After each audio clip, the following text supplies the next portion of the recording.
Welcome back to Extreme Highlights audio novels, where the dead rise, evolution points rule everything, and one necromancer's addiction to blue liquid is about to become a legendary meme.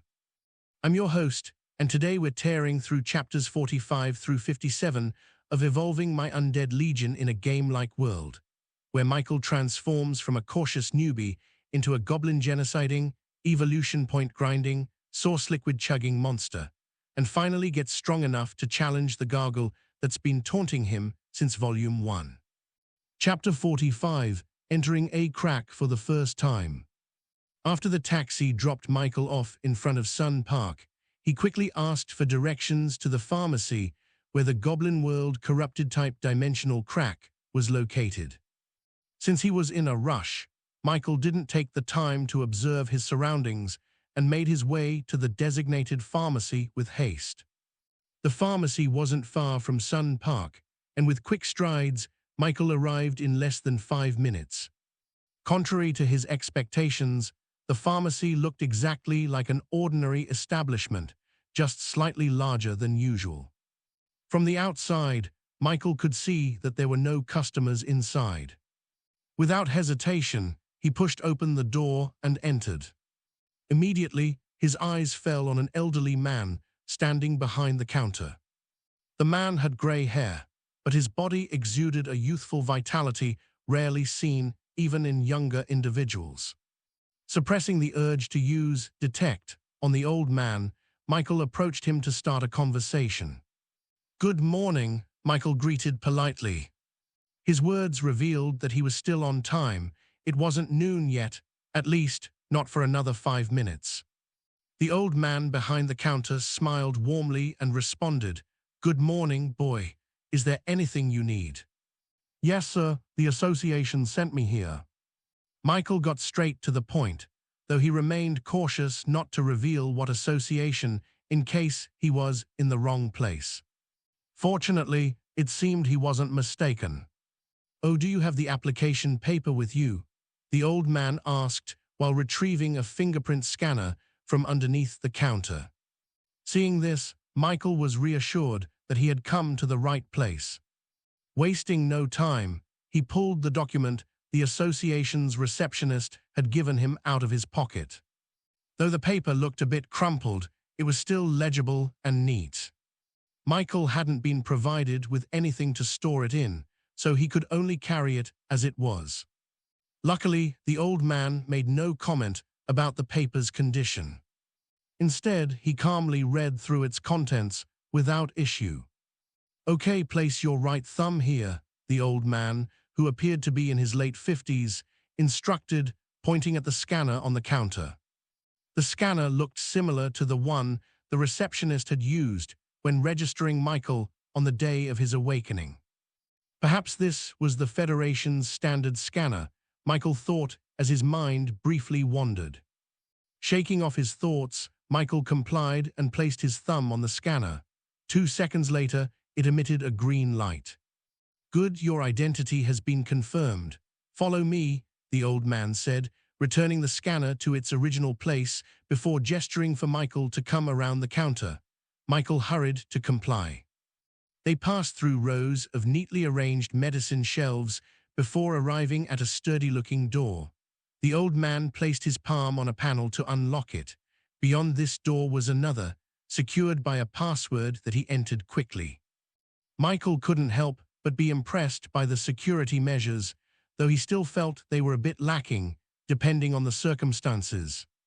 Of course, much of the defense likely relied on the old man himself. Although the man didn't exude the overwhelming, oppressive aura of the scarred man Michael had encountered at the trade center, there was something subtly dangerous about him. Michael's senses, while still developing, could pick up on a faint, underlying threat. This seemingly kind old man was far more dangerous than he appeared.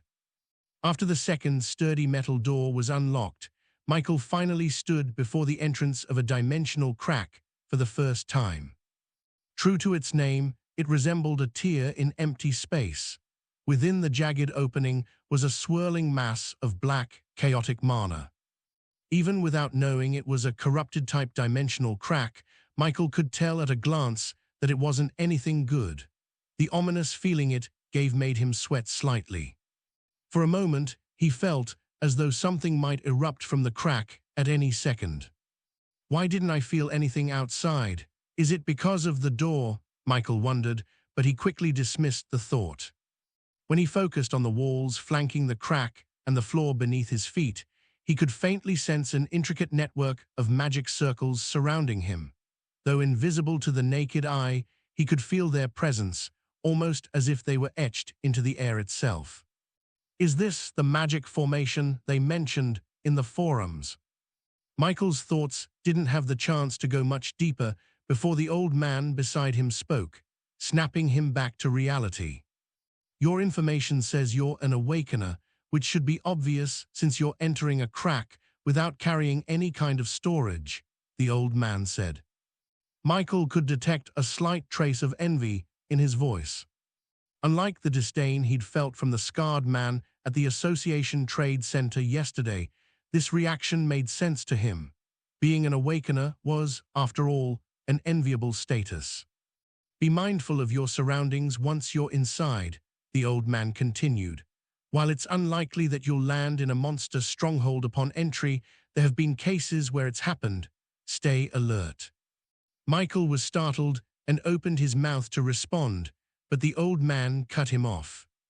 That's all. You should have read the email the association sends to anyone visiting a dimensional crack, so I won't repeat the basics. Since you came here alone, I'll assume you're confident in your abilities, which is good. Just be cautious. The old man glanced at his watch. It's 12 now, so you must be back before 1 p.m. The time difference between the real world and the crack is 10 to 1. 10 hours in the crack is equivalent to 1 hour here. Don't spend more than 10 hours inside or you'll risk penalties.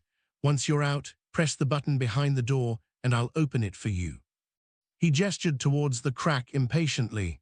That's all. Enter quickly. I have other things to attend to. Michael blinked at the old man's brusque attitude, but decided not to comment. Taking a deep breath, he steeled himself. Determination flashed across his face as a gun materialized in his hand. Without hesitation, Michael leaped into the crack. Chapter 46, Goblin World. Michael felt his vision blur as he entered the crack. For a moment, all he saw was chaotic darkness. The next instant, he found himself in the middle of a vast forest. Lucky, he called out. Without taking time to observe his surroundings, Michael gripped his gun tightly and summoned Lucky from the netherworld. A greenish-black circle materialized on the ground in front of him, and the silhouette of a massive wolf leapt out. It was Lucky. At the same time, Michael retrieved Prince from his storage space to guard his back. While Prince's mind remained frozen in time, unable to develop consciousness, Lucky was already alert. Sensing his master's unease through their link, Lucky immediately assumed a combat stance upon arrival. Fortunately, after a tense few seconds, nothing attacked. Michael finally let out a sigh of relief. While keeping the two on high alert, Michael finally took the time to survey his surroundings. Tall trees stretched high into the sky. Wide crowns formed a leafy canopy, allowing golden rays of sunlight to filter through. The forest floor, carpeted in moss and scattered leaves, glowed softly under the shifting light. The air was alive with the faint rustle of leaves. The sight was breathtaking. Though I've read about cracks containing entire worlds, seeing it in person is amazing. There was even a sun. As for wondering how many cracks might have their own individual sun like aurora, he quickly brushed the thought aside. Still, something about this world unsettled him. The mana in this space feels scattered. No, it feels incomplete. It was hard to describe, but there was an odd sensation, a fragility, a weakness he hadn't felt in Aurora or the land of origin. He couldn't pinpoint what was wrong, but there was no time to dwell on it. Prince, stay here with me and guard. Lucky, scout the surroundings and kill anything that moves. The moment he gave the command, Lucky vanished in a blur, leaving behind a gust of wind and a cloud of dirt. Cough, cough, that stupid wolf. Do you think feeding your master dirt is funny? I'll start feeding you grass. Michael paused, remembering the time Lucky had tried to eat moss off a wall in the land of origin. Actually, he might enjoy that, Michael muttered, shaking his head to dismiss the ridiculous thought. Michael was genuinely surprised by the movement caused by Lucky's incredible speed. The speed itself was astonishing, leaving behind an afterimage as Lucky vanished from sight. Since rare-rank creatures were said to rival Awakeners who used attribute points, Lucky's stats had to far exceed 20 points for a human. Being a wolf, its speed should be even more terrifying. The strength of his undead truly satisfied Michael, but it also left him suspicious. Although he hadn't tested Lucky's speed in the real world or the land of origin yet, he doubted it would be strong enough to generate such a massive gust of wind. Michael suspected it might have something to do with the nature of this world, but he couldn't confirm it without running tests in the other worlds. Just as he was about to continue inspecting his surroundings, several notification panels appeared before his eyes. Your undead, Lucky, has killed a level 3 goblin and gained 35 exp. You've received feedback from your undead, Lucky, and gained 10 exp. Your undead, Lucky, has killed a level 1 goblin and gained 14 exp. You've received feedback from your undead, Lucky, and gained 4 exp. Enjoy new chapters from Empire. Your undead, Lucky, has killed a level 5 goblin and gained 48 exp. You've received feedback from your undead, Lucky, and gained 14 exp. The notifications continued 4 more times before finally stopping. Did Lucky just wipe out an entire goblin group? Michael was both alarmed and stunned. He quickly focused on their link to sense Lucky's rough location. Noticing he could still pinpoint it, Michael deduced Lucky was within 100 meters. Unranked Awakeners, whose souls don't undergo significant upgrades until they advance in rank, could only command and sense their undead within roughly 100 meters. This range varied slightly depending on talent, but generally stayed consistent at this distance. Coincidentally, this also matched the current range of share senses, a skill Michael gained when his intelligence stat hit 20 points. Share senses, Michael muttered as he activated the skill and stepped closer to Prince. He didn't bother recalling Lucky, there was no need. Goblins posed no threat to Lucky, though Michael himself couldn't afford to be careless. Deciding to stay cautious, he used the skill to check on Lucky's situation. Immediately, his vision shifted. From a vibrant world of colors, it turned to stark black and white. Is this how the world looks to the undead? Michael murmured, momentarily intrigued. Lucky was standing amidst the mangled corpses of the goblins he had just slain. Even with the monochrome view, Michael easily recognized the grotesque forms of the creatures. He had a few in his storage space after all. The sight, however, caused Michael's heart to ache. Lucky, you idiot. Stop wasting money. Those corpses could feed you and your siblings.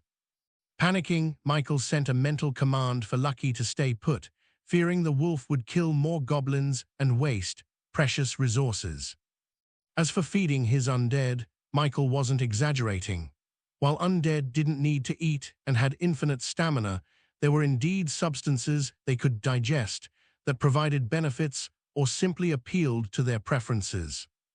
Michael was about to run to Lucky's location with Prince when he suddenly stopped and glanced at his other undead. Prince, what do you think about letting Daddy ride you? Prince stared at Michael, confusion evident in his newly awakened consciousness.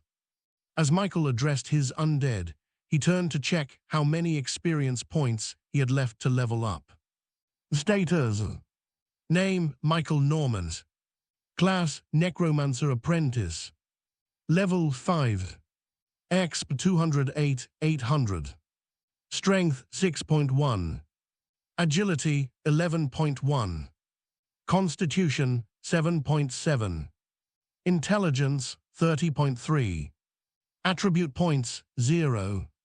Skills: Undead Summoning, Undead Revival, Detect, Basic Shot, Share Senses. Talent: Infinite Evolution. Class Skill: Contract Slot 3/10. Gift: Mark of Origin. Chapter 47 Thoughts. Michael knew his main priority now was creating more undead within the next 2 hours, but Lucky's actions of killing goblins sparked an idea. He had almost forgotten that when an undead killed a target, a portion of the gained experience points was transferred to the Necromancer. At first glance, this might seem like a loss, as the Necromancer would have earned more experience points by killing the target personally. However, Necromancers were never meant to be frontline warriors. Their strength lay in commanding their undead minions to do the fighting for them.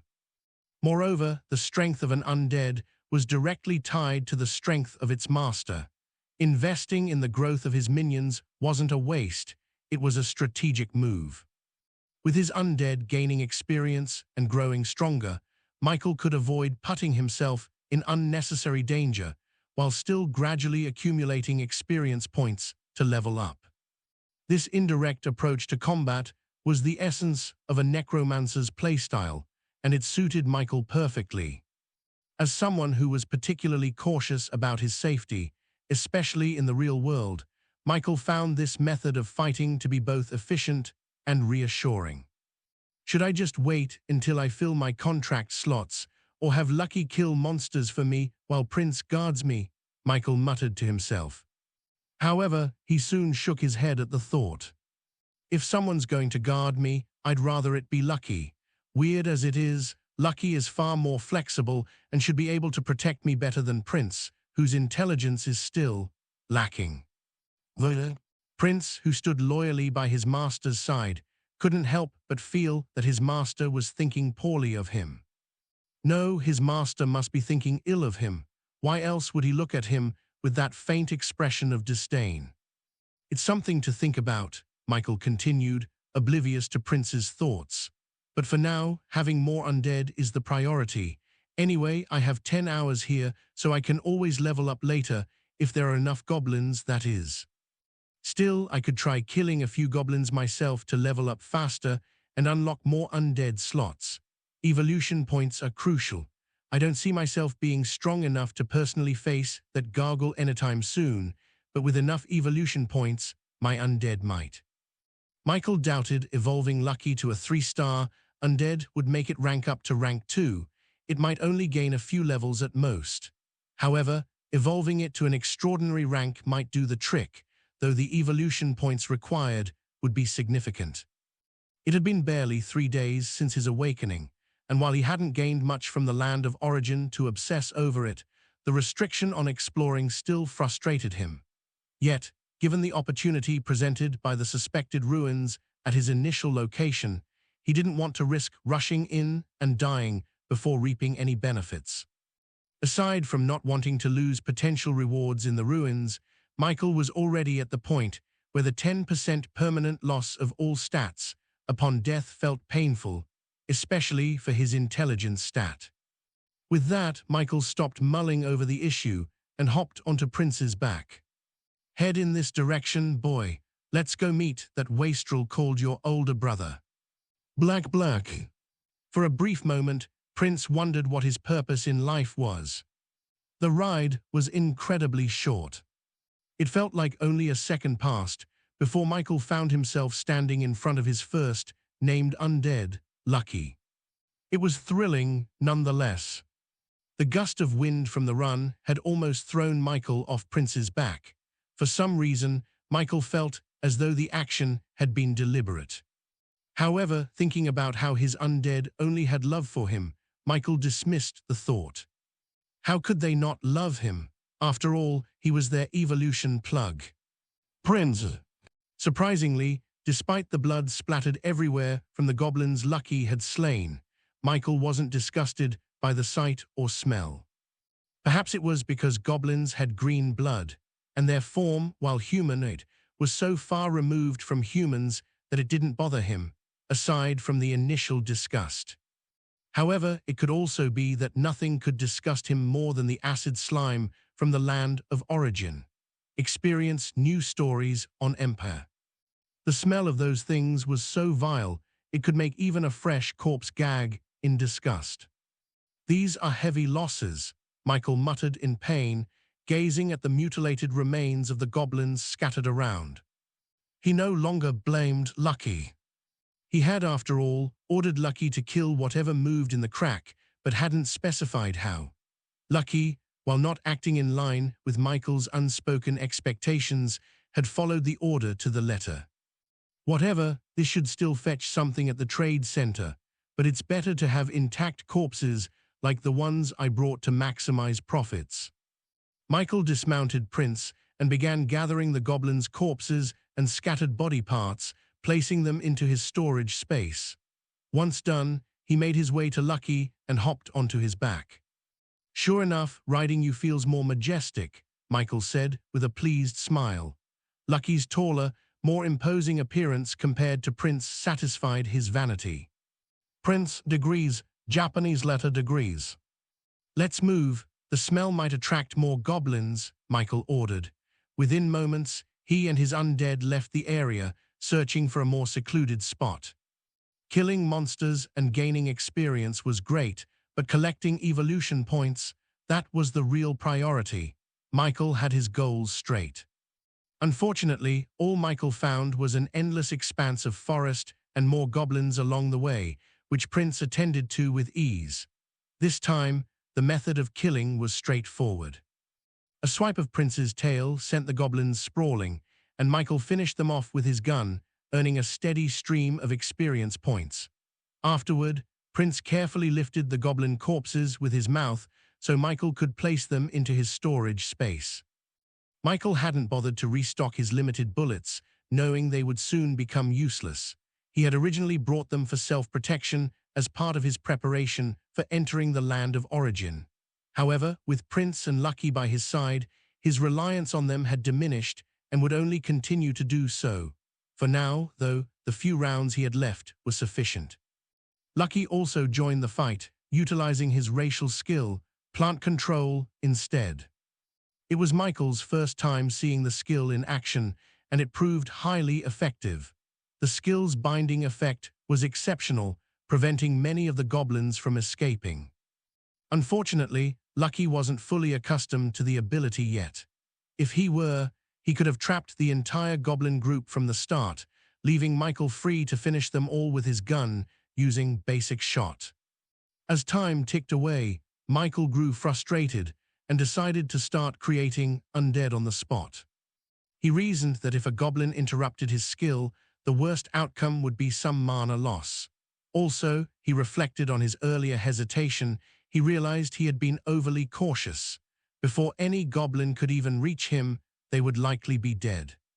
With this thought in mind, Michael finally set aside his worries. He took out a relatively intact corpse he had obtained from the trade center and used Undead Revival on it. Chapter 40, 8 Mori Undead. Including the goblins he had killed and the corpses brought from the association, Michael now had 24 usable materials for creating undead. This ensured that even if a revival attempt failed, he still had plenty of corpses to use, as long as he had enough mana. For the next 2 hours, Michael focused solely on casting Undead Revival on the goblin corpses, while Lucky and Prince, his 2 rank 1 undead, guarded him against any sneaky or ambushing goblins. For corpses that failed to revive after 3 attempts, Michael set them aside in a specific section of his storage space for easy identification.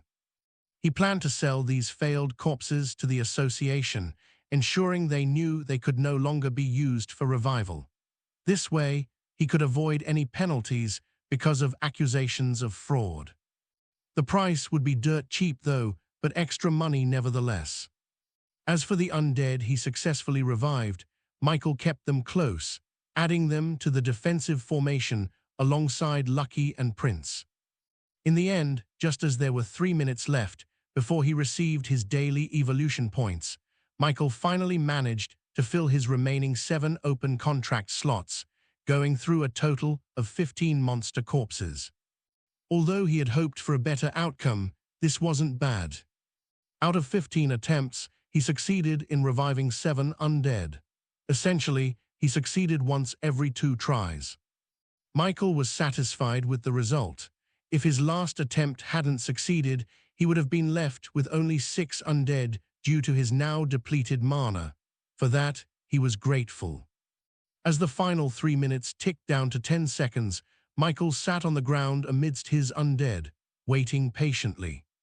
10, 9, 8. 3, 2, 1. Your daily evolution points have arrived. 11 evolution points gained. After the notifications appeared, Michael quickly dismissed them and opened his talent panel to check his updated points. Talent Infinite Evolution. Evolution points 11. Evolvable. Lucky Undead Verdant Wolf LV. 11 insufficient evolution points, can't be evolved.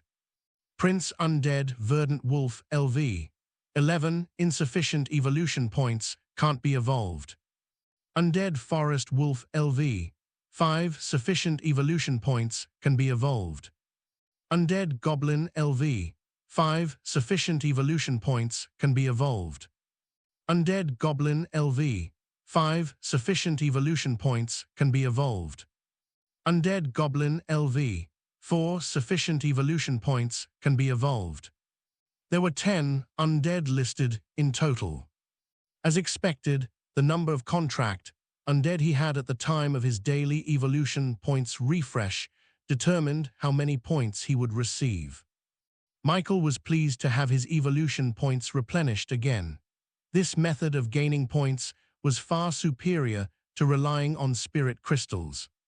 Spirit crystals were not only rare and expensive, especially for an awakener in his situation, but they also had other critical uses that made exchanging them for evolution points less practical. Of course, if Michael had any spirit crystals right now, they would already have been traded for points. All things considered, his daily refresh was proving to be an excellent and consistent source. The main limitation now was his lack of contract slots, which was tied to his level. More levels meant more slots, enabling him to raise additional undead. While Michael didn't expect to rank up within the Goblin World crack, it was simply impossible. He did think leveling up a few more times here was achievable. Goblins were prolific breeders, reaching adulthood in mere days and hitting their 1-star common rank limit quickly. With time flowing 10 times faster in this space compared to the outside world, these creatures had plenty of opportunities to multiply and develop. Although Michael had already wiped out 3 goblin groups, it likely accounted for less than 1% of the total population here. If that was the case, this crack was an excellent place to level up.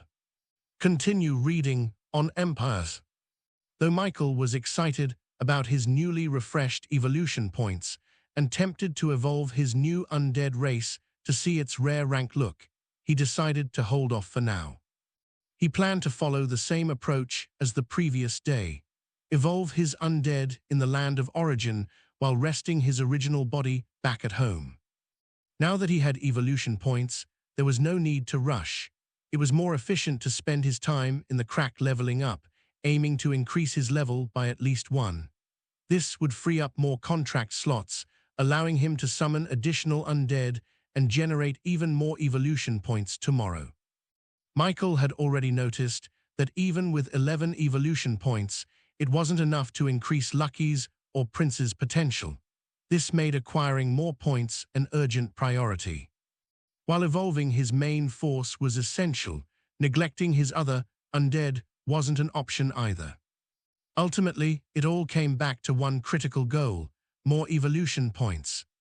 With determination surging through every fiber of his being, Michael transporting his undead and the collected corpses to the land of origin via his storage space. Once ready, he set out with Lucky and Prince to hunt more goblins. Having already spent 2 hours in the crack, he had less than 8 hours left before risking a penalty from the association. For the next several hours, Michael did nothing but kill goblins, store their corpses in the land of origin, and repeat. In the first hour, he leveled up to level 6. 2 hours later, he reached level 8. 3 hours after that, with less than 2 hours remaining, Michael leveled up to level 9. Status: Name: Michael Normans. Class: Necromancer Apprentice. Level: 9. Exp 112,200. Strength 7312. Agility 13,120. Constitution 8912. Intelligence 34,340. Attribute points 24. Skills: Undead Summoning, Undead Revival, Detect, Basic Shot. Share Senses. Talent: Infinite Evolution. Class skill: Contract slot 10/18. Gift: Mark of Origin. Chapter 49: Leaving the Crack. Though goblins were among the weakest monsters, with even less potential than slimes, yes, slimes, and provided less experience compared to some monsters of the same level, their sheer numbers made up for it. In just 6 hours, Michael ran through the majority of the crack space, clearing all the goblins he encountered with Lucky and Prince. The gains were significant. For one, he gained 4 levels, bringing him to level 9. Additionally, he stored numerous monster corpses in the land of origin, where his other body and new undead were stationed. Selling them should bring him good profit. Another noteworthy achievement was his first taste of close combat. With his bullets finally depleted, Michael used the iron-refined spear he had bought from the Super Association's online store. The result: close combat isn't so scary after all, Michael thought, growing more confident. However, despite hours of fighting with the spear, the skill spearmanship never appeared.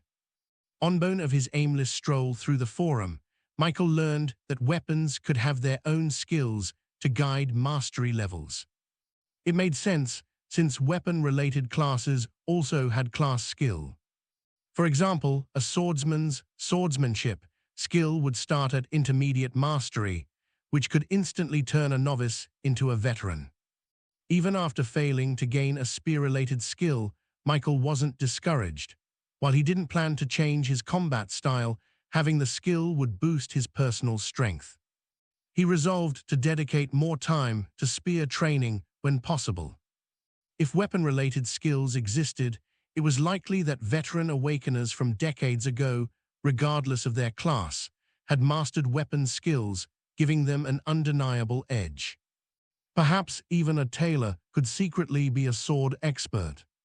The world inside the crack is really big, Michael thought, as he made his way toward the crack's exit, which had opened after he killed all the goblins in this corrupted-type crack. He estimated the crack's size to be comparable to a very large town. Fortunately, one only needed to kill a third of the monsters within a corrupted crack for the exit to appear. However, if it wasn't entered within 10 minutes, it would disappear and reappear only after another third of the monsters were killed, repeating until all the creatures were eliminated. Only then will the exit not disappear. Michael, however, had been merciless, killing all the goblins instead. Michael was drenched in green blood, not his own, but that of the countless goblins he had slain. His green eyes gleamed with a murderous intent, tainted by the eerie necromantic energy that had corrupted his once clean aura. This was a consequence of repeatedly casting necromancy spells in the real world using his original body. He had killed hundreds of goblins, accumulating more than 4,000 exp in 6 hours. Leveling up had been demanding. Level 6 required 800 exp, Level 7 needed 1,000, Level 8 required 1,200, and Level 9 demanded 1,500. A place like the Goblin world, teeming with monsters, was perfect for such rapid progression. The intoxicating pace of improvement filled Michael with a hunger for more. Yet, he understood that this fast leveling was only possible in the early stages. As he progressed, the grind would become exponentially harder. Even now, as an unranked awakener, it had taken killing hundreds of goblins to achieve just 4 levels. At least Michael had managed to level up. Lucky and Prince's experience progress wasn't even halfway to their next level. This was largely because Michael had secured most of the kills, while Lucky and Prince mainly used their skills to trap the goblins. However, even if one of them had hunted all the monsters in the crack alone, the experience would have barely been enough for a single level up. Hundreds of lives were needed just to level up once, and reaching rank 2 at level 26 was still over 10 levels away. If he continued hunting only goblins, how many lives would he need to take to reach that milestone? Seems like I'll need to visit that level 2 crack and apply for more crack entries, Michael planned. His mindset was shifting. After fighting and killing goblins, watching their blood spill, Michael had shed some of his caution and was now more willing to take risks for greater rewards. Level 2 cracks could contain at most a peak rank 2 creature, which either Lucky or Prince should handle alone or together without much trouble. At the very least, with their combined abilities, escaping from danger wouldn't be a problem. Leveling up had also made Michael stronger. If he allocated his attribute points to his physical stats, he might be able to handle most rank 2 creatures or escape if necessary. However, now that he was a true necromancer, he wouldn't waste his potential on such a basic approach. A smarter way to grow stronger was to increase his intelligence, contract more undead, and gain more evolution points. These would allow him to evolve his undead to the rare rank, advancing them to rank 1 and granting feedback that would boost his own stats. Stay updated via Empire. However, all of this would have to wait until after he left the crack. Michael glanced at his blood-soaked body and hoped the pharmacy would have a place for him to clean up. He hadn't really considered the practical issues of entering a crack. There was going to be fighting, but he hadn't even packed a spare set of clothes. There was also something that confused him. Michael had killed over 300 goblins, and 1/3 of that would be a little more than 100. Other people would typically kill around 100 goblins to make the exit appear, but how did they transport the bodies? Outside the crack was a pharmacy, and beyond that was the world of ordinary people. Supernaturals were still warned not to reveal anything to the public, so how did others transport their kills? For some reason, a part of Michael felt that his identity as an awakener made his approach to these situations different from the common sense of other supernaturals due to his unique abilities. In simpler terms, he was a little dense. But this was due to his lacking knowledge. One couldn't forget that Michael was still just an ordinary human whose life had changed drastically in barely 3 days. Compared to how most people would react to such a change, he was adapting well. Perhaps it was due to his original body's temperament or his past life mental strength, but he was only in his early 20s on Earth. It could very well be a combination of both. As several thoughts and plans raced through Michael's mind, he stepped into the crack. Chapter 50, Back to the Association 1. Michael returned to a familiar, dimly lit room. Well, not exactly familiar, just the confined space that held the crack leading to the goblin world. Turning to look behind him, Michael noticed the crack still had its chaotic appearance, but seemed tamer than before. It was still chaotic, just not as overwhelmingly so as it had been 6 hours ago, or rather, less than an hour in the real world. Cracks, if controlled, could be treasures. One could train inside for 10 years, while only a year passed in the real world. Perhaps the Federation had already harnessed such a capability, though Michael wasn't qualified to know yet. As for the crack's reduced chaotic energy, he figured it was likely due to his complete extermination of the monster population within it, leading it to enter a state of recovery. Monsters in corrupted-type cracks were born from concentrated negative energy and bred quickly as the cracks accelerated their growth. Even with regular cleanups, there had still been over 300 goblins. Usually no one wiped out all the monsters in a crack, not because they didn't want to, but because they couldn't. Despite their weakness, goblins were still rank 1 monsters in the cultivation system. Cleanup efforts were often limited to earning rewards while preventing crack outbreaks, where monsters spilled into the real world, causing harm to the general population. While goblins seemed weak from Michael's perspective, they were deadly threats to ordinary people. Even new Awakeners or early-stage rank 1 cultivators weren't exempt. For newly ascended rank 1 cultivators, goblins were especially challenging. Goblins often moved in groups, with the weakest being as strong as a full-grown adult. Without skills or proper training, newly awakened individuals were no better off than those novice cultivators. Michael shifted his gaze from the crack and headed for the door of the room. Recalling the instructions, he pressed the button behind the door as the old man had told him earlier. After pressing it, he waited. 5 minutes later, there was movement from the other side, and the door finally opened. The old pharmacist appeared, but before Michael could ask if there was a place to clean up, the man's expression shifted. His face tightened into a frown as his eyes locked on Michael. "Why is the chaotic energy less intense than before?" the old man asked, his voice cold and sharp. As he spoke, a threatening aura radiated from him, suffocating the air in the room. Gone was the kind, gentle demeanor of the elderly man from the pharmacy. What stood before Michael now was an old predator, exuding the presence of someone who had just awakened from a dormant state. I don't know," Michael stammered, trying to form a response. For one, he truly didn't know why the crack had appeared tamer. He suspected it was linked to wiping out all the monsters, but he wasn't certain. Secondly, the old man's overwhelming aura was far stronger than Michael had anticipated. It didn't just rival Lucky's, it surpassed it. Are all old men so powerful nowadays?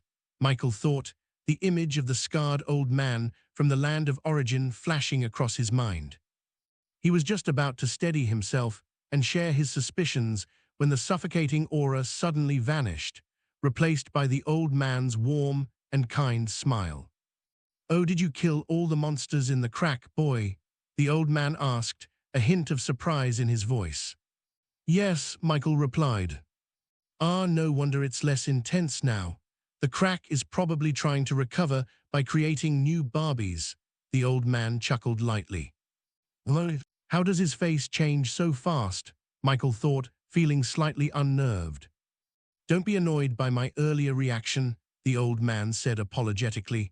"The crack is vital to Woodstone City and the Federation. I can't help but be alarmed if I think something has gone wrong with it. Besides, I'd be in a lot of trouble if it had." His genuine tone and remorseful expression dissolved Michael's sour mood. "If I were in his position, I'd probably act the same," Michael admitted to himself. "Your next journey awaits at Empire." Michael nodded at the apology, pondering how to ask the old man if the pharmacy had a place where he could clean up. Before he could gather his words, the old man's attention shifted from the crack to him. "You're quite ruthless, boy, but calm down. Your murderous intent is too strong. If you go home like this, you'll probably scare the living daylights out of everyone unless you live alone. And what's with this gloomy aura around you?" Michael blinked, taken aback by the old man's blunt remarks, and was just about to respond when the man continued. "Still, there doesn't seem to be anything wrong with you. Just take a rest, or better yet, don't go home tonight if it'll take time for you to get your bearings. Now follow me, you need to clean yourself up." From start to finish, the old man moved at his own pace, leaving Michael no choice but to comply. Besides, Michael was too drained to take the initiative in the conversation. Fortunately, after leaving the crack, the old man led him to another hidden room, this one a spacious bathhouse, clearly designed to accommodate multiple people. It seemed bathing services were common for hunters who frequented the area. However, there was still one glaring issue. You didn't bring a spare set of clothes. The old man gave Michael a strange look before adding mercilessly, "What kind of newbie are you?" Michael's face flushed with embarrassment. It was careless of him to not bring extra clothing when heading into a monster-filled crack, but mistakes were inevitable on a first try. He was just about to ask if the old man had spare clothing when the man interrupted again. "All right, never mind. Just get yourself cleaned up, you stink. I'll find you something to wear, but hurry up. I've got other matters to deal with." "Thank you," Michael said quickly, grateful despite the old man's gruff tone. Chapter 51, Back to the Association 2. "This fits you really well," the old man said, gazing at the oversized clothes he had picked out for Michael from a nearby store with a look of satisfaction. Michael could only roll his eyes discreetly at the old man's attitude. The clothes were of high quality. Michael figured they must have cost quite a bit, but the problem was that they were too big. Not so oversized that they looked like hand-me-downs from an older relative, but just enough to feel like they'd been passed down from an older brother. Still, Michael felt touched by the old man's gesture. After trying the clothes on, he had intended to ask how much they had cost so he could pay the old man back later. However, the old man had looked ready to flare up at the mere suggestion. Apparently, asking about the price was considered insulting, and the old man had firmly insisted that Michael accept the clothes as a gift rather than talk nonsense. Michael recalled his aunt saying that older people often had peculiar temperaments, but this was the first time he had encountered such an instance himself. He reasoned that perhaps older people, whether they were ordinary humans or cultivators, tended to be well-off and prone to such behavior. Regardless, Michael made a mental note to remember this favor. He also reminded himself that unless he wanted to wander the streets naked in broad daylight, he should make better preparations before entering another crack. Not everyone in charge of a crack would be as kind as this old man. "Thank you, sir, but before I leave, may I ask what I should call you?" Michael asked. He was genuinely curious about the old man and felt it would be improper not to at least know the name of someone who had helped him. "Just call me Old Man Liu. Now get going and return to the association so you can submit your corpses for sale. And remember, if you want to collect the other corpses from the crack, your transportation better be here within an hour. After that, those corpses will start to rot, and you won't get much for them." Michael was momentarily stunned by the old man's words. Coincidentally, Old Man Liu had answered a question that had been on Michael's mind. How did non-awakeners transport their corpses from cracks? Sure, they could bring their own storage bags, but unless they functioned like his unique storage space, Michael doubted the bags could hold much, especially not enough monster corpses for a large team. Of course, it was also possible that most people didn't take entire monster corpses, instead opting to harvest only valuable parts. He remembered the list attached to the email the association had sent him about Goblin World. It didn't just specify goblin corpses, it also included items like their blood and other materials. Perhaps that was what most people gathered. If so, it made sense that a team's storage bags would suffice for a crack visit. But what if someone wanted to bring more? The old man's earlier comment provided the answer. Visitors to cracks could bring their own transportation. When Old Man Liu mentioned this, Michael couldn't help but think of trucks. "No wonder there's a garage attached to the pharmacy," he muttered to himself. "I thought that was a weird design." Michael figured this was likely another hidden function of the pharmacy. Considering it already had doors to another dimension and even a bathroom, it wasn't far-fetched to assume it could also provide a cover for transporting harvested monster parts for sale. Michael had only recently become a part of the supernatural world. Before that, he had been a struggling youth, so it was natural for him to be unaware of these logistics. Perhaps wealthier and more influential people, like Leovani, who had even suggested he buy corpses from the association, would know much more about this society. Michael hadn't forgotten about the existence of places that bred monsters either. He figured that, just like him, most average people were probably oblivious to such things. Only the rich and powerful would have access to that kind of information. Even in the supernatural world, there were differences. "There's no need for that, old man Liu. I already have them all packed," Michael said. "Okay, that's good. Then get going. You've been interrupting my business for too long." Michael wanted to retort that there probably wasn't any business happening at the pharmacy. He'd been here for so long and hadn't seen a single customer, but he was wise enough to keep that thought to himself. "All right, old man Liu, take care, see you later," Michael said with a wave. "See you later too," the old man replied gruffly. Just like that, Michael finally left the pharmacy, the crack, and old man Liu behind. He hailed a taxi and headed back to the association. Once there, he made his way directly to the trade center. It was finally time to earn some money. After this, he planned to visit the receptionist to apply for more crack entries. With that gargle blocking his way in the land of origins, he had no choice but to focus on making himself stronger in the real world while accumulating evolution points. Leveling up through battles alone would be too slow, but Michael figured that with enough evolution points, it wouldn't take long to create an undead strong enough to deal with the gargle. It would need to be either a higher rank undead or a level 21, 3-star rare rank 1 to stand a chance without taking a severe beating. As for going home, Michael had reconsidered after hearing old man Liu's comment about his murderous intent. It didn't seem like something ordinary people would react well to, so he decided to delay his return. He'd messaged Aunt Mia about it, and to his surprise, she'd immediately called him. Wasn't this woman supposed to be busy at work?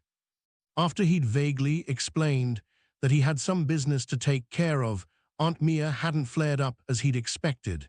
Instead, she simply told him to take care of himself several times. Michael could hear the subtle sadness in her voice, which made him feel a little guilty, but also somewhat relieved. Unfortunately, this meant he wouldn't be able to enjoy her cooking today. Apparently, his cousin was in for a good meal instead. Continue reading on Empires. Michael knew that girl would never let his share go to waste, especially when it involved beast meat. Chapter 52, another source of evolution points. Seems like I'm about to become a drug addict, lucky one. Michael had another purpose at the trade center. It was related to his evolution points. Michael placed the highest priority on anything that could help him with them. He didn't believe there were only a few limited ways to increase his evolution points. There had to be other methods beyond simply waiting for them to refresh daily or absorbing spirit crystals.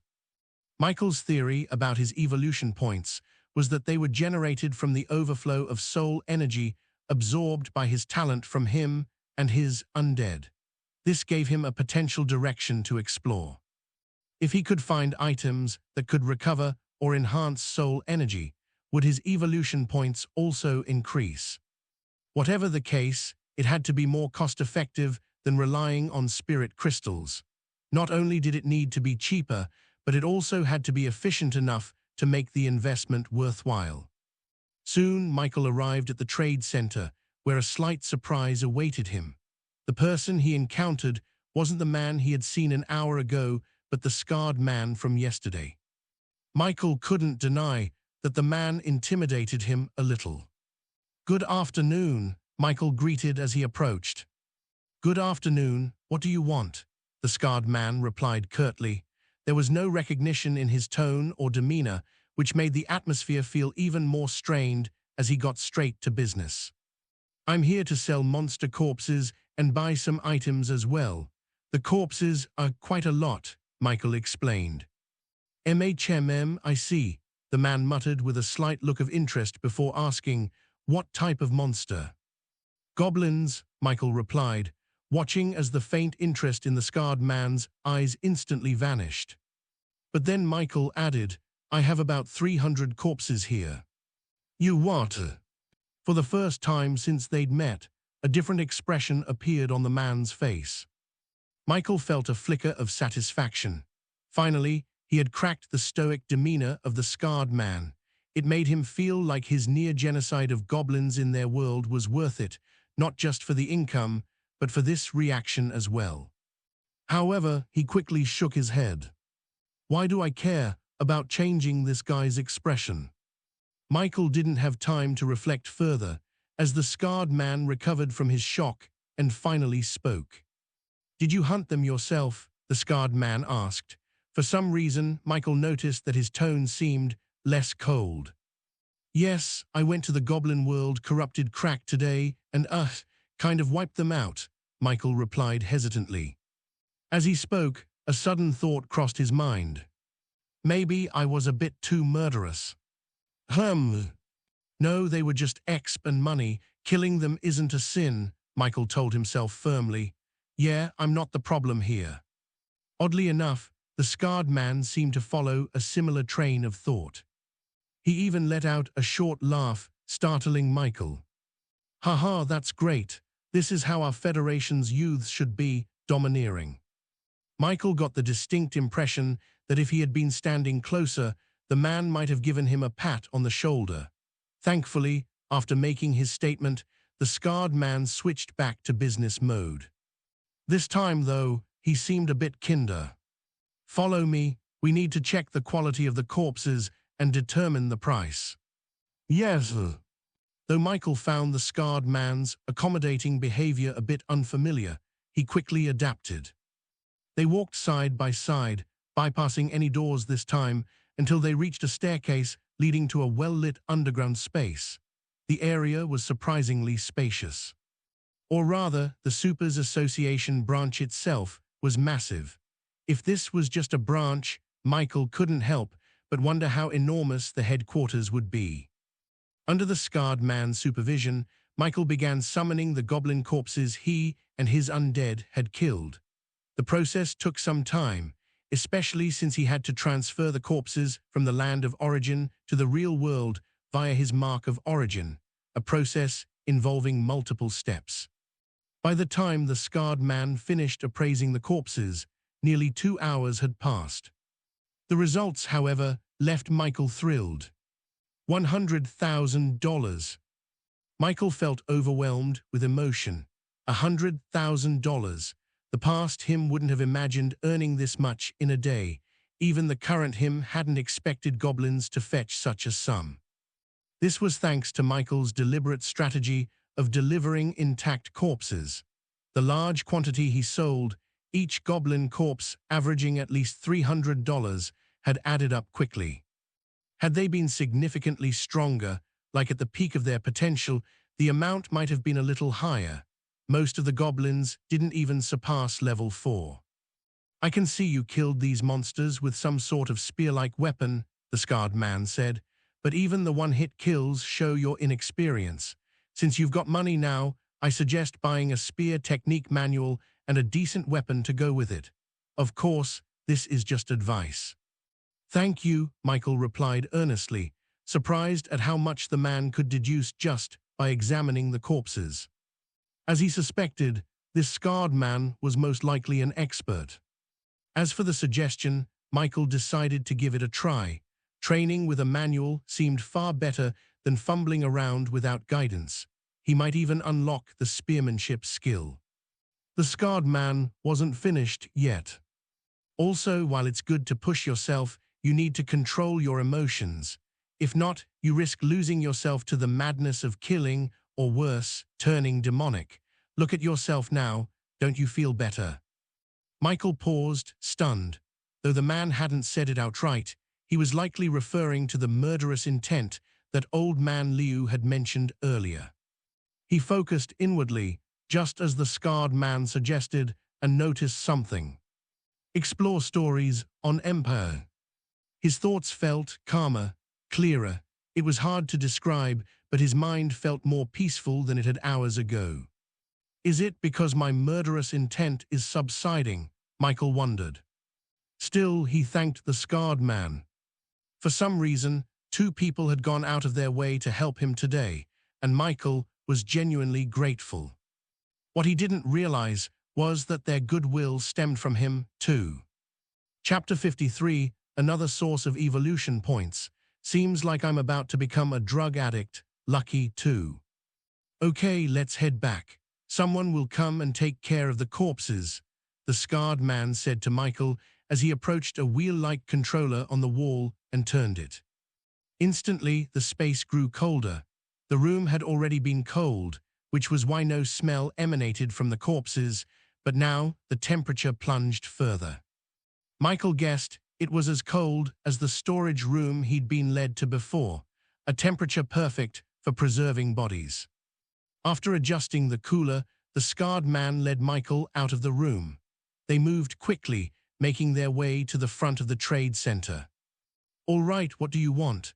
I remember you saying you were here to buy something, the scarred man asked. Yes, Michael replied. What is it you're looking for? The man asked again. Let's start with a spear manual. Do you have one here? Hearing Michael's request, the scarred man paused for a moment, a slight smile creeping onto his face. I do have some, he said, but I wonder, are you willing to hear another piece of advice from me? Was Michael willing? Of course he was. While he didn't know the exact rank of the scarred man, Michael felt it had to be at least commander level, equivalent to rank 3 in the cultivation system. It could even be higher, as the scarred man exuded a far stronger presence than Old Man Liu. However, Michael, still inexperienced, was cautious about jumping to conclusions. Regardless, to the current Michael, both the scarred man and Old Man Liu were figures worth listening to. Please advise me, senior, Michael said reflexively, taking the role of a junior. His subconscious, influenced by countless readings on forums where high-ranking members were addressed as seniors and lower-ranking ones as juniors, had shaped this respectful response. Haha, it's okay, just call me Teacher Brian, the scarred man said. Strangely, when Brian spoke and introduced himself as a teacher, it didn't feel out of place. It was as if he was simply stating a fact about himself. Michael, though confused as to why the scarred man had suddenly given a name, and one with teacher in it, quickly reacted. Please advise me, Teacher Brian, Michael said, his tone just as enthusiastic as before. Good, Brian nodded in satisfaction before continuing. Right now, what you need is not fancy spear techniques, but a strong foundation in the fundamentals. Only when you truly understand the basics of spearmanship can you advance smoothly on this path. Especially as an awakener, though I won't claim to know everything about your kind, I do know that you progress best when you fully grasp a skill. So, master the basics first before diving into the more elaborate techniques. And don't dismiss the basics just because they seem simple or weaker. In the end, even the most advanced techniques are just combinations of fundamental moves. Think of it like boxing, an uppercut, a jab, a side punch. They're all just punches, but they're incredibly effective when executed well. Listening to Brian's explanation, Michael felt as though he'd been enlightened. At the same time, it made him even more curious about Brian. Maybe he really is a teacher, Michael thought. Everything he says is simple to understand, yet profound enough to open new perspectives. Brian's advice made Michael happy, but it also deepened his desire to enter an academy. One piece of advice from Brian had already clarified and solidified his plans regarding spears. He couldn't help but imagine how much an academy could contribute to his future. Though Michael didn't doubt that his talent would allow him to grow independently, he knew that the path to power would likely be twice as difficult without the structured guidance an academy could offer. It reminded him of something his principal had once said. While it's possible to cultivate alone, it's foolish to ignore the easier path laid down by the efforts of countless ancestors to make the journey smoother and less troublesome. Beyond just knowledge, an academy would also grant Michael access to resources and opportunities he couldn't easily find on his own, like rituals for undead summoning, for instance. Continue reading stories on Empire. Then, is there any manual that teaches the basic techniques of spears, Senior? Michael inquired. There is, Brian replied, but you don't need to buy it here. You can just purchase the PDF version from the forum store. PDF, Michael was stunned. Yes, what's wrong with that? Nothing, Michael stammered.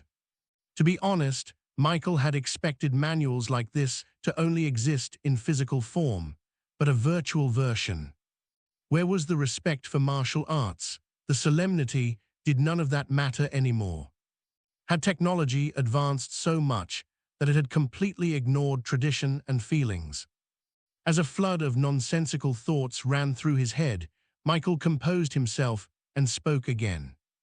Thanks for your advice, Teacher Brian. It's okay. Now that the manual is settled, is there anything else you want, or should I transfer your money to you? Actually, I'd still like to get something else. I wonder if there's anything here that can substitute the effect of a spirit crystal, especially something that affects the soul or enhances or recovers it. Brian contemplated for a moment before replying. For the latter, items that enhance or recover the soul don't exist in a branch like this. But for the former, there is one item that can substitute the effect of a spirit crystal and even recover soul energy. What is it, sir? Michael asked, excitement creeping into his voice. Called Spirit Source Liquid. It's made by mixing the powder of a spirit crystal with other materials. It can boost the effectiveness of cultivation by 3 times for several days and costs about the same as a mana crystal, $4,500. It's mostly used by knight apprentices and rank 1 knights. For rank 1 mages, it can recover 20% of their soul energy, though it's rarely used by mages since spells requiring soul energy are usually beyond their reach at that rank. Why does it cost the same as a mana crystal when it's only as effective as a mana stone? Michael asked curiously. It's because it's easier to absorb than a mana stone, Brian explained. Mana stones contain impurities, so drawing energy from them takes time and effort. Spirit Source Liquid, on the other hand, works immediately. You just need to ingest it, and the effect kicks in right away. Hearing this, Michael finally understood. However, his primary concern wasn't cultivation. It was whether this liquid would be effective in gaining evolution points and how efficient it might be. Could you please bring one for me to see? Michael asked politely. Sure, Brian replied, but just so you know, we have different grades here. There's one that works for cultivator apprentices and rank 1 cultivators, and another for rank 2 cultivators. They have the same effects, but as you'd expect, the stronger the person, the need for a stronger resource, and the higher the cost. The rank 2 version is slightly more expensive, priced at $7,000. Michael thought for a moment before responding. Then please, bring me one of each to see. Both prices were cheaper than an unranked spirit crystal, but Michael still needed to confirm whether the liquids were effective for his talent, and more importantly, how well, and if they could help him gain evolution points. After hearing Michael's request, Brian stepped to the side and brought out several transparent bottles filled with blue liquid, placing them on the counter. On this side, Brian said, gesturing, is the Spirit Source Liquid that works for apprentices and the rank above them. And on this side is the one effective for rank 2 cultivators. And don't ask why I brought out several bottles. You're probably going to use those eyes of yours to figure out which one's better. So check them out. If you like them, I'll bring out more. I'm not going to waste time fetching extra bottles if you're not even planning to buy one. Brian's blunt words made Michael feel slightly embarrassed since they were entirely true. Michael had fully intended to use detect to determine the quality of the liquids, and if he found a better one, would have asked for more. Thankfully, Brian had read his intentions from a mile away. Without wasting any more time, Michael activated detect on the bottles displayed before him. Unranked Spirit Source Liquid. Rank Common. It has a rank, Michael thought excitedly. If the liquid had a rank, it meant there was a chance for higher quality versions. Sure enough, after inspecting the other bottles, Michael found one. Unranked spirit source liquid. Rank common. However, this higher quality was only found among the bottles of liquid, effective for rank 2 cultivators. So to the panel, they're all unranked items, Michael noted. It made sense, though. These liquids were far inferior to an unranked spirit crystal, so it wouldn't make sense for them to be ranked higher unless they had something special about them. Still, this wasn't Michael's main concern. It was finally the moment of truth. Would spirit source liquid have any effect on his talent and increase his evolution points? Under Brian's suspicious gaze, Michael nervously picked up the highest quality spirit source liquid, unscrewed the cap, and swallowed the contents in one gulp. 1 second passed. 3 seconds. 5 seconds. +1 evolution point. Chapter 54, another source of evolution points. Seems like I'm about to become a drug addict. Lucky 3. +1 evolution point. Michael could hardly believe his eyes. He had hoped for something like this to happen, but now that it had, he found himself frozen, unable to react immediately. Noticing Michael's odd behavior, Brian spoke up. "Is something the matter?" he asked. Michael shook his head. "No, it's nothing," he replied, brushing off the question. Without wasting another moment, he grabbed another bottle of the better quality source liquid and drank it. Brian's gaze lingered, suspicion deepening, but Michael couldn't care less. He needed to confirm it, whether or not he had truly gained an evolution point. He knew he had. The notification panel confirming an additional evolution point had flashed before his eyes, but seeing it once wasn't enough. He needed reassurance, a second confirmation. Without hesitation, Michael unscrewed the cap of the source liquid bottle and downed its contents. It tasted bitter, but the thought that this could be another source of evolution points made it feel almost sweet. +2 evolution point. It works. Michael felt like jumping up in excitement, but he managed to control himself in the end. However, the panel that had just appeared puzzled him. Why had he gained 2 evolution points this time, while the previous bottle had only given him 1? A little confused, Michael turned his gaze to the spirit source liquids below 3 stars. Of course, he completely ignored the 1-star bottles. As he studied the source liquids and reflected on the inconsistency in evolution points from the 2 he had just consumed, a suspicion formed in his mind. But to confirm it, he needed to test his theory. Although Michael had plenty of money, spending it on experiments like this was far from economical. Yet, this situation was different. It was directly tied to his talent. If spending more money could help him gain evolution points or uncover a pattern, then it was worth every coin. To Michael, nothing money could buy compared to the effect of his talent. He was starting to view money as a mundane tool, a resource to fuel his growth. This was currently its only use, and the reason it was still important to have. With this mindset, Michael selected 3 2-star common rank source liquids and began consuming them one by one. The first bottle. Nothing. Am I wrong? Michael wondered, doubting his suspicion for a moment. But it was only the first try, too early to draw conclusions. Setting the empty bottle aside, Michael reached for the second source liquid. This time, a notification flashed before his eyes. Another evolution point. Excitement surged within him.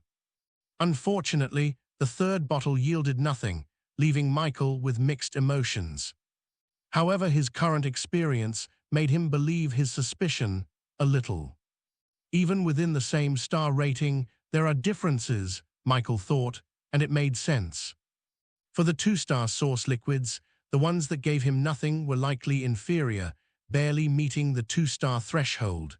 Meanwhile, the one that granted him an evolution point was probably near the 3-star level, making it excellent. This also explained the variance in the 3-star source liquids he had consumed earlier. One had been inferior, while the other was either standard or excellent. Still, it was clear that 3-star source liquids were a better investment overall. At least, they seemed to guarantee a single evolution point most of the time. "Are you okay, boy? Isn't taking too many of these going to harm you?"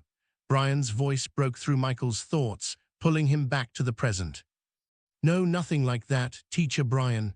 The source liquids don't affect me," Michael said casually, brushing the concern aside without offering further explanation. Then he added, "Also, could you bring out more of your stock for me to pick from?" Brian paused and said nothing for a while. "All right, but you do realize it's quite a hassle to move all this around, don't you? I'm only doing this because you're an awakener and because I don't feel like making a fuss right now." "Thank you, Teacher Brian." Michael quickly expressed his gratitude. He understood the man's frustration. To Michael, even the thought of someone asking him to bring multiple cups of milk just to pick a few and return the rest was annoying. Having to do it himself would have been better. Unfortunately, he couldn't be the one to grab the source liquids himself. Fortunately, Brian didn't seem to mind, at least not yet. As Brian went to retrieve more spirit source liquids from a corner, Michael turned his focus inward, calling up his status screen. Status. Name, Michael Normans. Class, Necromancer Apprentice. Level, 9s. Exp 112-2000. Strength 7312. Agility 13120. Constitution 8912. Intelligence 34340. Attribute points 24. Skills: Undead Summoning, Undead Revival, Detect, Basic Shot, Share Senses. Talent: Infinite Evolution. Class skill: Contract slot 10/18. Gift: Mark of Origin. He quickly navigated to the talent section, eager to confirm his progress. Talent: Infinite Evolution. Evolution points: 15. Evolvable. Lucky Undead Verdant Wolf LV.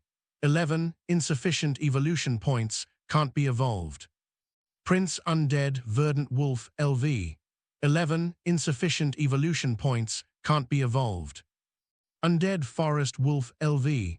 5. Sufficient evolution points, can be evolved. Undead Goblin LV. 5. Sufficient evolution points, can be evolved. Experience more on Empire. Since leaving the crack, Michael had gained another 4 evolution points. It might not seem like much, but it was significant. Just one more point would allow him to evolve a 3-star common rank undead into a rare rank, and 2 more points could elevate a 1-star common rank creature to rare rank. 4 evolution points were a big deal. Michael was filled with happiness, yet it was tinged with frustration.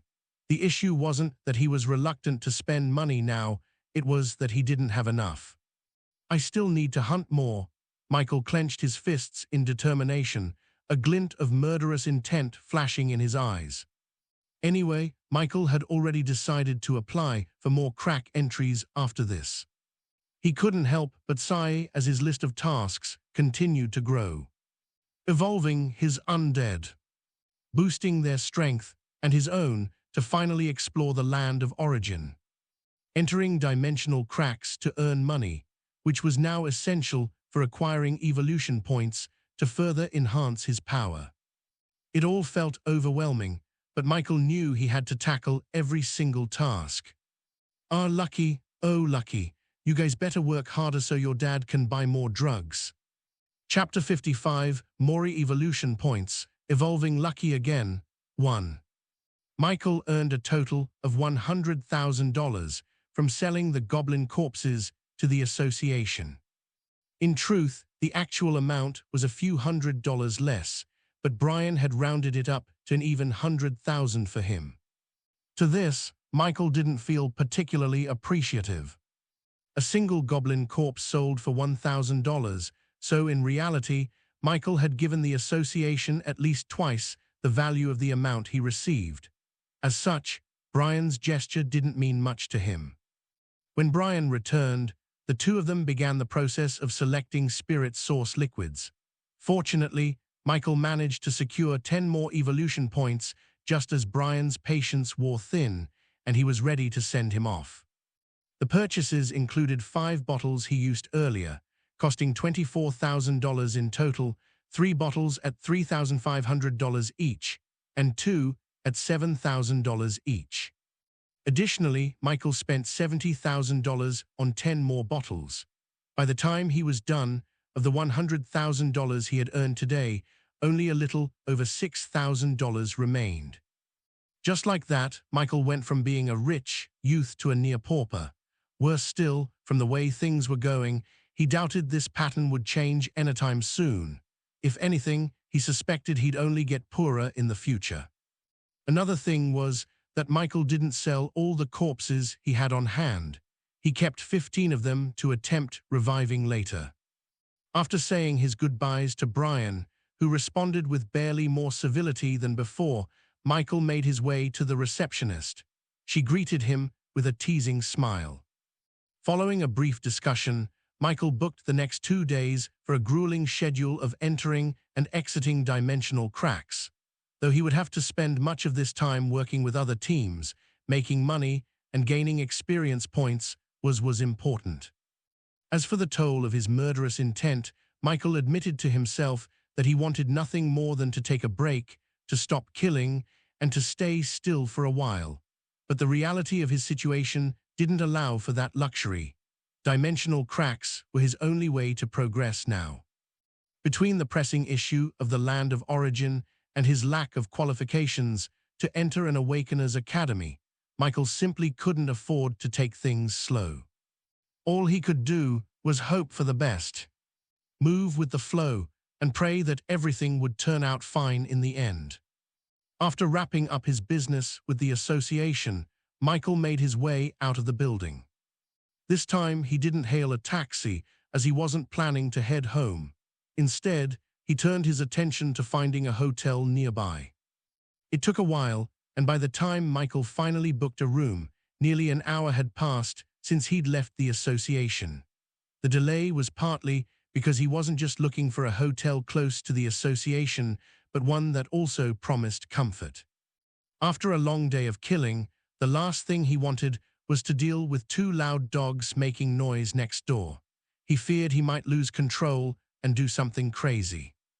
Admittedly, Michael could have found a hotel much faster if he'd used his phone, but it was dead. It was an old device, and since he had used it extensively in the Goblin World crack to check the time, it had run out of battery by the time he reached the association. Luckily, the hotel he chose had a room equipped with multiple charging cables, so Michael plugged in his phone as soon as he settled in. After a quick shower to refresh himself in the hotel bathroom, Michael connected his consciousness to the land of origin. In another world, a pair of green eyes opened. It was evening in the real world, but in the land of origin, it was noon. The abandoned dorms Michael inhabited still carried a faint stench from the corpses he had left there, but thankfully, the smell was beginning to fade. Before starting anything, Michael fed his body an energy supplement, the last one he had on hand. While this body didn't feel hunger, he figured it wouldn't be fair to let it starve. Conveniently, he ignored the fact that this body hadn't had real food in 3 days. After feeding himself, Michael eagerly brought out all 10 bottles of source liquid he had purchased from the association and began consuming them one by one. By the 5th bottle, Michael had grown used to the bitter taste, but his stomach churned and he felt like throwing up. Of course, he didn't give in. With tears in his eyes, he forced himself to finish the remaining bottles. When he was finally done, Michael felt awful. Between the energy supplement and the 10 soul energy recovery potions, he wondered if he was starting to turn into a drug addict. But as he checked his talent section, a sly grin spread across his face. It's worth it. Talent Infinite Evolution. Evolution points 29. Evolvable. Lucky Undead Verdant Wolf LV. 11 sufficient evolution points can be evolved. Prince Undead Verdant Wolf LV. 11 sufficient evolution points can be evolved. Undead Forest Wolf LV. 5 sufficient evolution points can be evolved. Undead Goblin LV. 5 sufficient evolution points can be evolved. Michael was ecstatic at the sight of his increasing evolution points. If not for the fact that it cost so much to accumulate them this way, he would have preferred this method over the daily refresh of points. However, his happiness remained undiminished. Explore more at Empire. The next figures he saw beneath his total points made his heart race with excitement. Lucky Undead Verdant Wolf LV. 11 sufficient evolution points can be evolved. Prince Undead Verdant Wolf LV. 11 sufficient evolution points can be evolved. I can evolve them again. Chapter 56, More Evolution Points, Evolving Lucky Again, 2. I can evolve them again. It felt like suddenly receiving double happiness, which made Michael grin a lot. Michael had always wondered about the evolution patterns of his undead. Evolving Lucky from a 2-star forest wolf to a 3-star common rank forest wolf had consumed 1 evolution point. Then, evolving Lucky to a rare rank undead had consumed 5 evolution points. Beyond that, Michael had no clue how many evolution points would be required for higher levels. When his evolution points accumulated to 10, there was no sign of being able to evolve Lucky or Prince. Even when it reached 15 at the association, there was still no indication that his 2 rare rank undead could evolve further. Though Michael didn't dwell on it too much, it still weighed heavily on his mind. Evolving his undead was the fastest way for him to gain power, and since his undead were an extension of his strength, this also meant it was the quickest way for him to grow stronger. If his supposed shortcut to quick power turned out to be a long and arduous process, Michael couldn't help but feel a twinge of despair. However, the sight before him now reassured him a little. At least it didn't seem like evolving his rare rank, undead again, would require an absurd 100 evolution points. The question now was, how many evolution points did it require? Unfortunately, Michael hadn't been keeping track of his accumulated evolution points. If he had, he might have noticed the exact amount required when Lucky and Prince could evolve again. But since he hadn't done that, the quickest way to get his answer was simple. He had to evolve one of his undead again. Lucky, Michael called out excitedly. Calling out his undead's name wasn't necessary to summon them from the netherworld, but Michael was too thrilled to care. A greenish-black magic circle appeared in front of Michael, and his current favorite undead emerged from it. Unlike the last time, when it had immediately gone into a combat-ready state due to sensing its master's anxiety, Lucky seemed much more relaxed this time. It began to inspect its surroundings and quickly recognized the familiar place, the one with moss growing on the walls. With slightly bouncy steps, Lucky made its way to a section of the wall covered in moss and tore off a piece to chew on.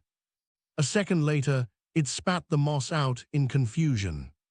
Through the connection Michael shared with Lucky, he could vaguely understand its current thoughts. Why moss look tasty, but moss no have taste? Michael's mouth twitched as he watched. Lucky, come and stand in front of me, Michael said aloud. In fact, based on his previous experiments, Michael already knew it wasn't strictly necessary for his undead to be physically in front of him in order to evolve them. Though he hadn't figured out the exact range limit yet, he had a feeling that if his talent allowed it, he might be able to evolve any of his undead from a distance. Still, for now, he preferred to have them close by. This way he could observe their changes up close. Undead Verdant Wolf LV, 11. Rank Rare. Evolved to Rare for 25 evolution points. 25 evolution points, Michael nearly screamed. He had expected the next evolution requirement to be at least 20, but the additional 5 points felt manageable yet daunting. Reflecting on the previous evolution patterns, Michael noticed something. The first evolution required 1 point, and the next required 5 times that amount. Now, the same pattern seemed to hold true. 25 evolution points were 5 times the previous requirement. This realization made Michael's forehead break out in a sweat. It can't be. Though he knew it was likely the case, Michael couldn't help but groan. If each subsequent evolution required 5 times the previous amount, then evolving Lucky again would demand at least, no, exactly, 125 evolution points. Michael groaned in frustration. Even if he managed to fill all his contract slots by reaching level 10, giving him 20 undead, and generating 21 evolution points per day, it would still take him 6 days to accumulate the required 125 points. While 6 days wasn't an unbearably long time, especially if he wasn't in a rush, Michael couldn't help but feel greedy for faster progress. At least he had uncovered a pattern. The next step was clear. Evolution points, show me your limit. Evolve. Once again, a bright light emitted from Lucky's body, assaulting Michael's eyes. However, just like before, he made sure to observe the changes occurring to his undead. Lucky let out a howl of pain, and Michael felt a pang of guilt, his chest tightening slightly. Lucky, you must know I'm doing this for your good, he reassured, as much for himself as for his companion. Yes, it was definitely for Lucky's benefit, nothing else. The light grew brighter, and Michael watched as his undead's body expanded, becoming bulkier and larger until it reached an imposing height of 3 meters before finally stopping. Fortunately, I can dismiss you back to the netherworld, Michael muttered with slight relief. Otherwise, it'd be a challenge to manage you at this size, big guy. He waited with growing anticipation for the light surrounding Lucky to fade. When it finally dimmed, Michael got a clear view of his undead's new appearance. Lucky now towered at 3 meters tall, stretched about 4 meters in length, and was roughly 2 meters wide. Its presence was both terrifying and awe-inspiring, exuding an intimidating yet strangely captivating aura of primal beauty. Its skin retained its grayish-green hue, but was now adorned with striking red spots scattered across its body.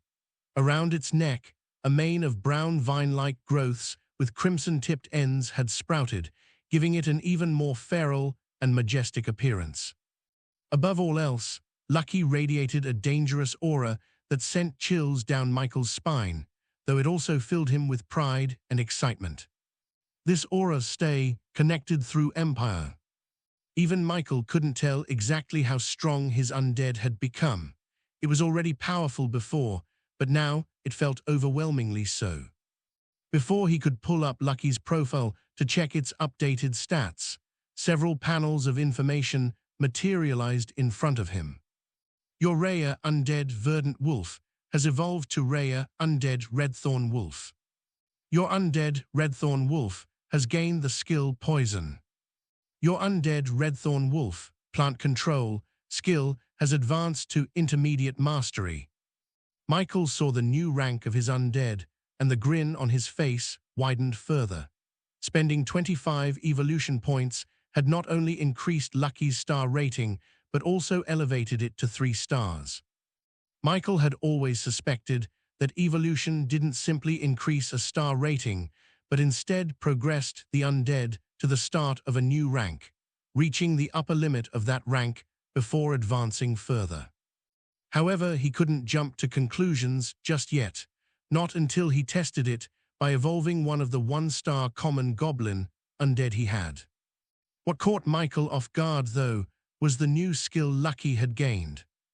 Not only had Lucky changed race again, but it also gained another racial skill, a particularly vicious one at that. Michael glanced at his undead, who was now eyeing the moss on the wall in front of it, seemingly debating whether to eat it or not. Michael decided not to call it back. With such an innocent demeanor, there was no need to worry about Lucky suddenly poisoning him. Aside from gaining a new skill, Lucky's previous ability, plant control, had advanced in mastery, delivering yet another dose of joy to Michael. But what made him the happiest was when he checked Lucky's profile panel and saw its new level. Redthorn Wolf LV, 18. Name Lucky. Exp 059800. Rank Rare. Skills Bite, Plant Control, Poison New. Master Michael Norman. Evolving his undead truly made them stronger, but Michael hadn't expected it to be this strong. Level 18, a whole 7-level increase. What made this even more impactful was the looming presence of the bigger problem outside this abandoned dorm. The Gargoyle, a level 21 monster. It was now only 3 levels above Lucky.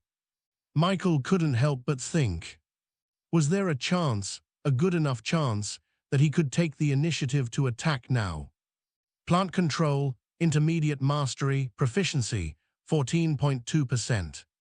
A racial ability of the Redthorn Wolf species, Plant Control allowed them to manipulate plants within their surroundings and use mana to influence growth or movement. At its current mastery, the skill had a range of 100 meters. Poison Basic Mastery, Proficiency, 7.5%. A racial ability of the Redthorn Wolf species, Poison enables the wolf to secrete a potent toxin through the thorned mane around its head. When the thorns make contact with a target, the poison spreads into their system, causing progressive weakening and damage over time. At its current mastery, the poison has limited potency, causing minor damage and reducing the target's mobility slightly. The toxin's effect lasts for 10 seconds and can only be inflicted at close range, requiring direct contact with the thorned mane. Chapter 57, Thoughts, 10 chapters mass release tomorrow. Was there a chance he could take the initiative to attack now? Michael couldn't help but entertain the thought after seeing Lucky's new level. Both were rare-rank creatures, with the main difference being a 3-level gap. From personal experience, Michael new levels didn't mean everything. Since they were both of the same rank, the Gargoyle should only pose a troublesome challenge for Lucky, but defeating him outright would likely require it to be exceptionally powerful or particularly special among 3-star rare-rank species. It's not impossible to act now, Michael reasoned, but there are still many factors to consider. For one, the Gargoyle might not be the only monster beyond the door. If I attract another creature allied with it, Lucky could probably escape alone, but I wouldn't stand a chance. Moreover, Lucky might not necessarily be a match for the Gargoyle yet.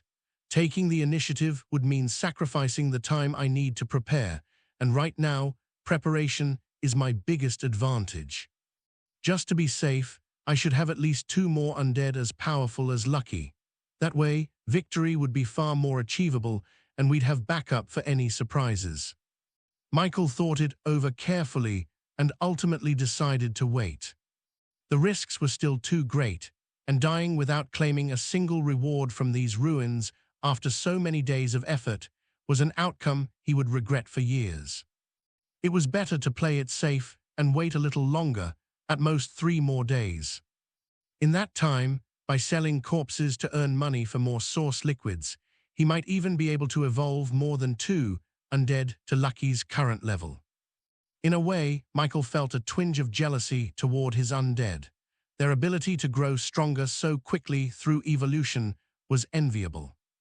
If he could do the same, he wouldn't just be confident about qualifying for the academy entrance exams 3 months from now. He'd be wondering if he might already be too powerful. After making his decision, Michael proceeded to check Lucky's newly updated status profile. Redthorn Wolf LV, 18. Name Lucky. Exp 059800. Rank Rare. Skills Bite, Plant Control, Poison New. Master Michael Norman. Aside from the new race and level that had first caught his attention, the next thing Michael noticed was the experience points, which made him break into a sweat. Almost 60,000 experience points. If I were to kill goblins that give at least 45x per kill, I'd need to kill at least 1,300 of them just to gain a single level. And that's just for 1 level after so many already, he thought grimly. Unless I find a place teeming with nothing but monsters to slaughter all day, leveling up at this stage isn't something that can realistically be done in a day. Thankfully, he only needed evolution points to strengthen his undead, making their progression more manageable. As for himself, Michael resolved to do what he could within his current limitations. For now, that meant entering more cracks and preparing to finally explore the land of origin. The real world had strict restrictions on hunting, though the benefit was that the monsters there were renewable. However, this didn't make leveling up any faster. Worse, since his member level wasn't high enough, he couldn't hunt stronger monsters freely in the real world. That wouldn't be an issue in the land of origin, though. Michael knew that if he specifically targeted stronger monsters and ensured Lucky or his other undead helped him land the finishing blow, the multiplier for defeating stronger creatures would significantly boost his XP gain. This strategy gave him hope that reaching rank 2 within 3 months was still possible. Of course, if Michael could come up with this plan, other Awakeners in a similar situation might think of it too. But few would have the resources to execute it. Fortunately for Michael, he had his unique talent, and he intended to make full use of it. Michael then moved on to check Lucky's skills section. At the moment, Lucky only had 2 skills: plant control and poison. While the number was low, both skills were highly practical. Plant control could be utilized in a variety of ways, and thanks to Lucky's recent evolution, the skill's mastery level had improved significantly. The range had also increased from 10 meters to 100 meters, greatly enhancing its utility. Meanwhile, poison added diversity to Lucky's attacks. However, the skill's description was somewhat vague, and Michael would need to test it out to determine the strength and effectiveness of its effects. Overall, Lucky's evolution had undoubtedly made him stronger than before. Michael couldn't quantify exactly how much stronger, but just standing near Lucky now gave him a sense of security. Shifting his focus away from Lucky, Michael turned his attention back to his talent section. Talent Infinite Evolution. Evolution points for Evolvable. Lucky Undead Redthorn Wolf LV. 18 insufficient evolution points. Can't be evolved. Prince Undead Verdant Wolf LV. 11 insufficient evolution points, can't be evolved. Undead Forest Wolf LV. 5 sufficient evolution points, can be evolved. Undead Goblin LV. 5 sufficient evolution points, can be evolved. Michael looked at his accumulated evolution points and couldn't help but shake his head. I'm broke again. To think there would come a day when money was no longer his only measure of wealth. Michael had never imagined such a thing could happen. He also couldn't help but see the association as an incredibly stingy organization. One of his earlier motivations for wanting to get stronger was the monthly stipend of $15,000 they offered. I was truly blind, he thought with a bitter laugh. That amount couldn't even buy him 5 evolution points, a sum he could easily earn by entering a crack and hunting monsters. Though he still had enough evolution points to upgrade a few of his undead, Michael decided not to rush. As a level 9 Necromancer, he had 18 contract slots, with 8 of them still open. He wanted to fill them now rather than leave the task for later, which would only make it more of a hassle. Michael also planned to start another round of using Undead Summoning, which would likely force him to invest attribute points into his intelligence stat. The skill itself was little more than a scam in his eyes, but for now he had no choice but to rely on it until he gained access to better alternatives, like rituals. He decided to prioritize evolving monsters he could summon and dismiss at will. That way, even if they became too large as a result of evolution, it wouldn't be a problem. Of course, his second baby, Prince, took top priority. Hopefully, it wouldn't take too much time to successfully transfer Prince into the netherworld. No, Michael thought with conviction, he'd rather spend extra time to ensure success than having the skill fail at the end of the day. By the time Michael was done finalizing his plans, more than 2 hours had passed, and the land of origin was already blanketed in darkness, and Michael had no choice but to call it a day. Status: Name: Michael Normans. Class: Necromancer Apprentice. Level: 9. Exp: 112,2000. Strength: 7.3. Agility: 13.1. Constitution: 8.9. Intelligence: 45,311. Attribute points: 13. Skills: Undead Summoning, Undead Revival, Detect, Basic Shot, Share Senses. Talent: Infinite Evolution. Class skill: Contract slot 18/18. Gift: Mark of Origin. In the end, Undead Summoning did require Michael to spend some of his attribute points, though this was largely because he had used the skill multiple times on Prince. Fortunately, his efforts paid off, and Prince was successfully summoned. He also managed to bring 6 more undead into the Netherworld. One of them was the third wolf that had come along with Lucky and Prince, while the others were all goblins. With that, his contract slots were now completely filled, and he had only used 12 out of the 15 corpses he'd prepared. However, he hadn't evolved any of them yet. By the end of the process, Michael was utterly exhausted. A terrible headache also assaulted him. Apparently, physical exhaustion was far better than mana exhaustion. The latter wasn't just physically taxing, but also mentally draining, and Michael would argue that the mental toll was far worse. The feeling of not gaining a new skill when his intelligence reached 40 points also made his mood a little terrible, though he had expected something like this to happen.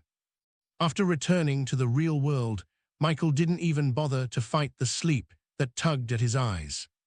He simply fell asleep. Explore more stories at Empire. Evolution Roots. Forest Wolf. Forest Wolf, common rank, 1 3 stars. Verdant Wolf, rare rank, 1-star species. Redthorn Wolf, rare rank, 3-star species. Goblin. Goblin, common rank, 1-star monster. Poison, basic mastery, proficiency, 7.5%.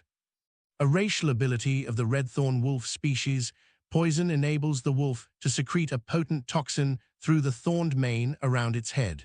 When the thorns make contact with a target, the poison spreads into their system, causing progressive weakening and damage over time. At its current mastery, the poison has limited potency, causing minor damage and reducing the target's mobility slightly. The toxin's effect lasts for 10 seconds and can only be inflicted at close range, requiring direct contact with the thorned mane. This is where the chapter ends, and here's my analysis for all the chapters narrated. Chapter 45 delivers the long-awaited moment. Michael enters his first dimensional crack, the Goblin world, and immediately summons Lucky and Prince, only to discover that time flows 10 times faster inside and that goblins are basically walking ex-piñatas. But chapter 46 through 48 show the real madness when Michael spends 2 hours frantically reviving goblin corpses, filling all 7 remaining contract slots just minutes before his daily evolution points refresh, and watches in ecstasy as his points jump from 4 to 11, proving that more undead equals more evolution fuel. Chapters 49 through 51 cover Michael's 6-hour slaughter fest where he kills over 300 goblins, levels up 4 times to reach level 9, gains 24 attribute points, and returns to the real world covered in green blood, only to be confronted by Old Man Liu, the pharmacy guardian whose aura surpasses even Lucky's, who warns him about his overwhelming murderous intent and provides a much-needed reality check about not going home until he calms down.